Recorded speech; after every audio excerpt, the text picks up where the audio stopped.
What's up, studs? Canal here. Bulls on Wall Street. Happy Tuesday, the prelude to Hump Day. Hopefully, everybody had a wonderful day. I myself got my nuts kicked in slightly in the markets today, so I'm icing them down, but I'm ready to work. We got a lot to talk about. Today's video, we got to go over the market indexes, some thoughts about the market, which have been playing out. And then we'll have a watch list of things that I think are going to be moving. There's been a lot of follow through on some of the names that we've been posting.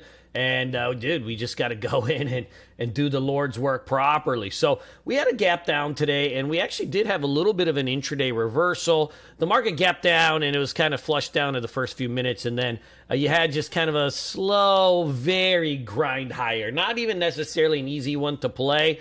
There were pockets of strength. Metals, gold, a little bit of oil. And then, the rest of it was, I would say, a little blasé. There was some action in the IPOs like Reddit and the Trumpster and things of that nature. But this is kind of turning out kind of what we've been thinking about for a little bit. The market's entering this kind of period of consolidation as it's, getting more clarity on the rates, but I don't personally believe that the rates is the main driver of this market. The bull was going to come because, we had a bear market right before in 2022. But then, when you add in the AI theme, then, you have a subset of something that's new that hasn't happened in quite some time. And so whenever you have new industries, new sectors, the markets can take off also. And, that's kind of driving the market also. Granted, it's in a handful of stocks, but that's, the nature of things these days. So we are entering this period, and, we could grind for a little bit of time where you get sharp up days. Like, I would not be surprised to see a monster update tomorrow and then, kind of rip back down. And it's just churning and distributing, and that's okay. You can play that too. But I firmly believe right now we are in a market that's a much more viable day trade market, scalpers market than what's going to be an easy swing trade market. Now, if you're trading, oil or something like that, energy stocks, that's different. That's sector, you have a sector that's in a bull market, or, if you're trading, gold. I mean, look at this crap, that's incredible, right? So, you have, subsets of the things in the market that are working. So you can play those, but, if you're going to be swing trading, be careful on just your kind of regular stuff. Like if you're sitting there like, I want to play, Apple or something like that. A lot of these stocks are in no man's land right now. So just wait it out. Let's take a look at the watch list. There's still some juicy plays, things that I think have a chance that have been acting well. So, let's dig into this. For you small cap lovers, you got this magic mushroom, the magic mushroom, setting up here for a 1050 break. Tis the season for this kind of stuff. I will not participate. I will not partake. I am a teetotaler of small caps, but I understand the lure, the aura, We've all been seduced by, the one-eyed Willie before, We've all been seduced by it, but I just can't do it. I'm too old, too bald, too fat. So I leave that alone, but I let better men than me give it a try. Hey, APP tested down into 20-day moving average. Great action here. Had a reversal today. I think this is probably top of the list. You want to see this kind of relative strength. While the market was down, this thing was up. Uber came into kind of some support here from its earnings gap, and then you got the 50-day moving average. Will this break out? Probably not, but, a run back into the, low 80s. 80 mark could be in the cards. And, dude, it's come a long way, It was just $12, $13, $14 at the end of 2022, and now it's been, up 400% in the last, 18 months. So, but I do think it can get back into the top of this range. And then if the market's flying, then, who knows? Maybe it goes. The Lactation Nation is still setting up here. The 9 EMA is tightening up. This is a minerals, a metals. It's going to be some fun. It just needs to break this 725. I think, the chat room bros, the chasers will probably come in.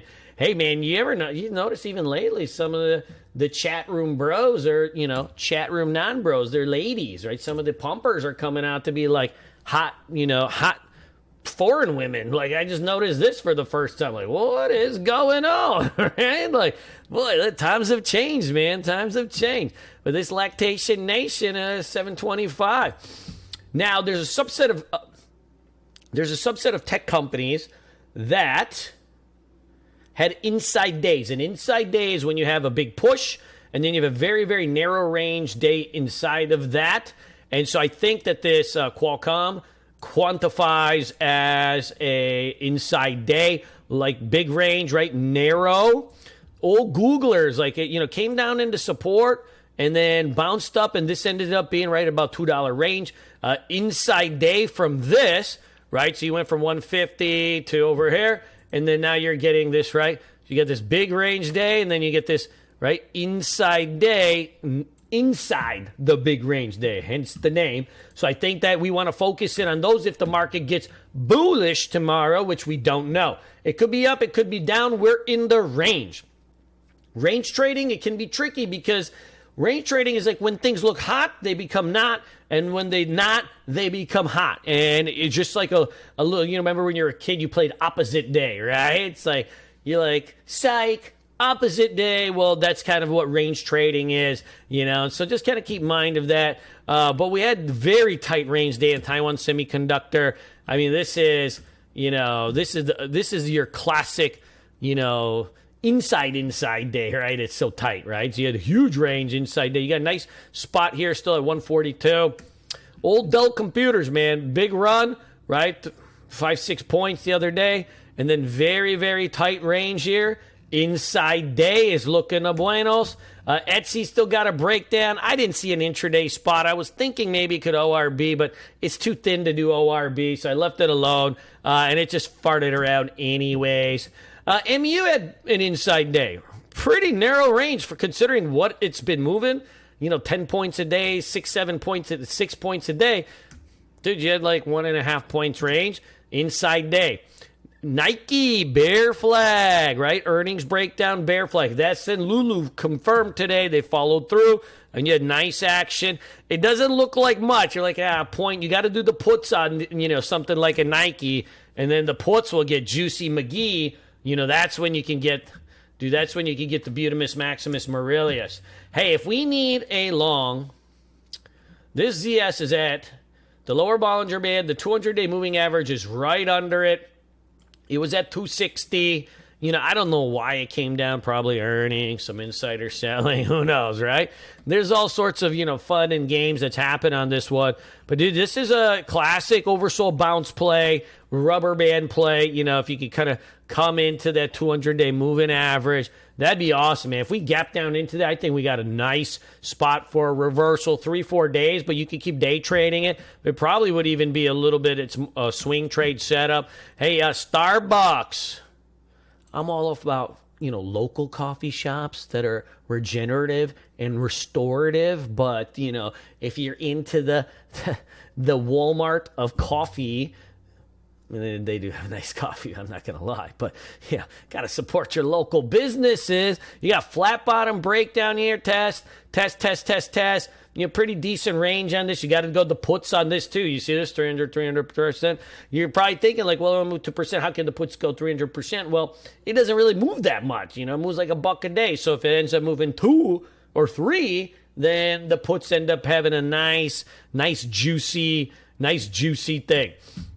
And then, VKTX, still waiting on this one to trigger. I did not see an intraday setup on it that would get me going, but we're right back into the breakout spot now. That's nice. Let's see if this thing holds. I won't touch it unless the market is getting juicy because, frankly, it trades a little bit thin and it's got a spread, so I don't want to get too deep into it, but it looks pretty good. I love you guys. I got to go smash that like button, man. I got to go and leave me some comments. Leave me some, questions if you're having trouble in this market. I repeat, I think this is going to be a grindy market for a period of time. Probably better to be scalping than day trading.